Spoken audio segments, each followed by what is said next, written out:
gudoomiyaha xisbiga mucaaridka ah wadaniga gobolka Togdheer Xuseen Kaahin Xayd ayaa dhambaal tacsiyo u diray fanaankii weynaaye Maxamed Axmed Kuluc oo maalintii shalay ahayd ku geeriyooday magaalada Hargeysa. Dhanka kale waxa uu gudoomiyuhu dhaliil dusha uga tuuray madaxweynaha Jamhuuriyadda Soomaaliland Mudane Axmed Maxamed Maxamuud Silaayi qaar ka mid ah gobolada Soomaaliland socdaalka ku gaala bixinaya, isagoo sheegay socdaalkaasi uu madaxweynuhu gaala bixinaya inuu yahay mid ugu diyaar garoobayo campaign-kii doorashooyinka Soomaaliland. maanta halkan waxaan kaga hadli doonaa dilaa ka dhigayo laba qodob. qodobka ugu horeeya waxaan tacsi u dirayaa Allah ha u naxariistee abwaankii caanka ahaa Maxamed Axmed Kuluc anigoo ku hadlaya afka guddiga gobolka kayga iyo ka taageerayaasha xisbiga wadaniga ee gobolka Togdheer. Ilaahay waxaan uga baryayaa in Ilaahay naxariista janno ka waraabiyo ehelkii iyo ubadkii uu ka tegay iyo horadii uu ka tegayna samriye iman ka siiyo.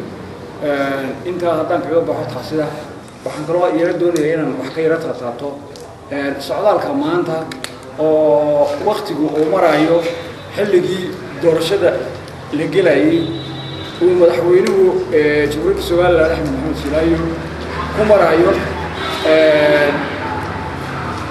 geesta hawada ama xuduudda hawada ee waddanka Soomaaliland iyadoo intii hore waddanku uu xukunkiisa gacanta ku jiray ama waqtigii ka horeeyay aan wali socdaal inta la ku maray.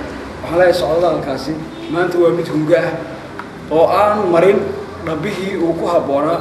wuxuu ku haboonaa waqtiyo hore oo la soo dhaafay inuu booqdo oo tago, laakiin maanta waxa uu tegay waxa weeye waa la garanayaa, cid walba way garanaysaa, waa taageero doon ayuu arrinkaasi yahay.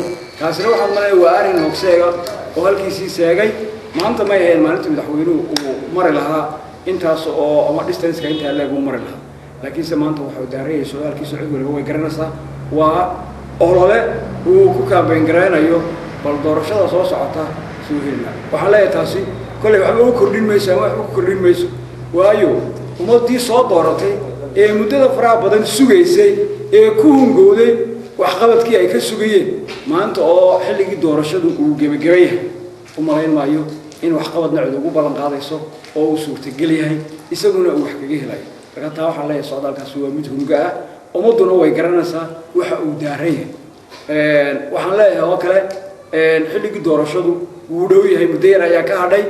dawladuna ama xukuumaduna sida ay u galgalanayso ama aynu arkaynaba ama xaaladkeedu uu yahayba inay muddo kordhin samaysto ayay doonaysaa. waxyaabaha uu ku xodxodanaya kaleemka meesha ku kalifeena kulley arrimaha ugu waaweyn kuwaasaa ka mid ah oo uu bulshada magaranaysaayay uu tusayo ama uu dhinac kale ka tusayo. taasna waxaan leeyahay mid ummaddu ay heshiis ku tahay maaha. ummaddu waxay maanta heshiis ku tahay inay doorasho xaqa oo xalaal ay dhacdo, waqtigii loogu talagalayna ay dhacdo, minidna aanay dulga dhicin. taa ayay shacbiga reer Soomaaliland iyo xisbiyada mucaaradka ahiba. ومحمد علي أحمد محمد كابه ورقة تلفزيون كمدحبنا نبولشة TV مقالة برو.